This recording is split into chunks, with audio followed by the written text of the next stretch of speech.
Haddonfield will get the direct kick. I agree with you. The best cross with Pine with excellent anticipation, as he crossed into the line of play that time. That particular cross froze the goaltender. There was nothing, if Pine weren't there was nothing the goaltender could do about it. That's the idea of a cross. Freeze that goaltender. Haddonfield losing control now. Sterling pushing up its own left wing. On the far side, Mike Keenan. Keenan now racing down that wing. Looks to come across. Nobody home as he just couldn't get the ball away. Trying to control again now. Play very scattered in the Haddonfield end. Ball controlled by Dean DeCencio with a pushing call, though. It'll be a Sterling free kick. Montemuro goes down a lot, I've noticed. He gets hit around. He's having a rough game, I suppose. Well, he's not that big a young man by any stretch of the imagination, but he is a very solid player in terms of skills. He's been on the ball all day long. Haddonfield now to take the goal kick. Putting the ball in play for Haddonfield will be Luke Hodges. Hodges lines the ball up, looks for his offense, tries to get something started. He has the wind at his back, you'll remember.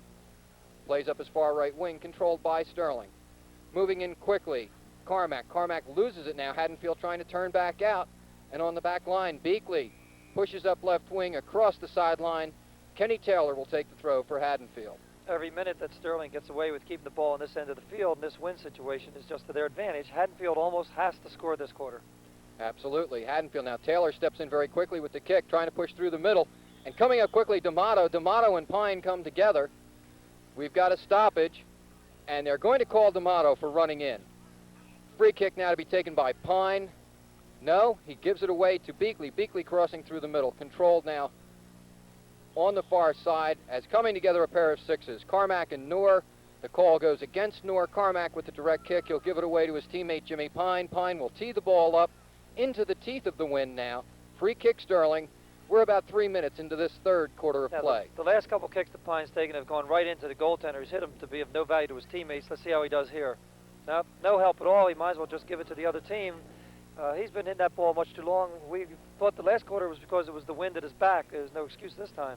No, he just did not finesse the ball, gave Capelli a clear shot at it, and the Haddonfield defense is doing an excellent job of keeping Sterling away from its keeper.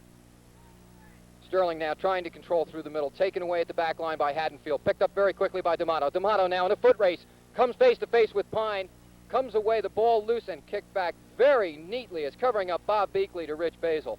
Basil tries to punt, gets it up too high, the wind's throwing it right back in his face. And we've got a call against Sterling now. Haddonfield free kick. That was Mike Keenan, the looks like he's about 6'3" center forward out there. Came back to help defensively, and actually all he did was cause his team to get into a little further trouble. Haddonfield now with the free kick, pushes the ball up through the middle, off the chest. Kick, shot, just wide. Tremendous first-time effort by Haddonfield. Dean DeCencio, that ball came back to him, and he just laid into it, and that was a shame. That ball really could not have missed by more than 6 inches. Rich Basil reacted well to the shot, but I still think the force of it would have put the ball behind him had DeCencio been on target. Excellent play. Taken away by D'Amato on the goal kick. Comes out to the far side to Reagan. We have a foul being called against Sterling, and Haddonfield looking like they could be dangerous now. A good ball here. This looks close enough they could score on it. And stepping in very quickly, Jimmy Pine kicked the ball away as Haddonfield was trying to set up for the play.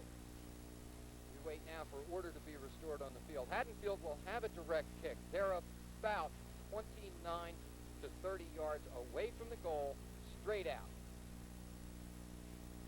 This is an indirect. This cannot be scored directly off the kick. It must be touched twice. Ball cleared in that time, and it appeared Kenny Carmack just grazed the ball with his head back to Rich Basil. Basil now throws up his own right wing. Controlling the ball, Sterling trying to push hard now. Excellent lead pass for Vitarelli. Vitarelli running onto the ball now, being chased, looking to cross, and coming up quickly, Billy North. With a super defensive play as North and Vitarelli came together at the back.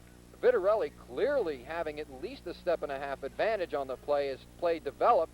North caught up and forced the kick. Goal kick, Haddonfield. Not only forced the kick, but forced the kick to get back into Vitarelli's foot, and therefore it's Haddonfield kicking the ball out of there. Play scrambled off, I believe, yes indeed, off of the player Gene McGrory. McGrory for Sterling now in the game. Had the ball go off his leg out of bounds. Haddonfield trying to control, taken away neatly at the back line by Sterling. Sterling now, Montemuro looks to come near side to Carmack. Carmack trying to push down wing to McGrory. Gene McGrory challenged at the back line by Billy North. And McGrory, a surprise entry in this second half, is faring quite well. Throw in now, Sterling towards the box. Taken away by Haddonfield, brought outside by Nord. Nord looking to clear up wing, does so. Ball just across the sideline as Reagan appeared to save it, but the ball had crossed out of bounds. Haddonfield now trying to play the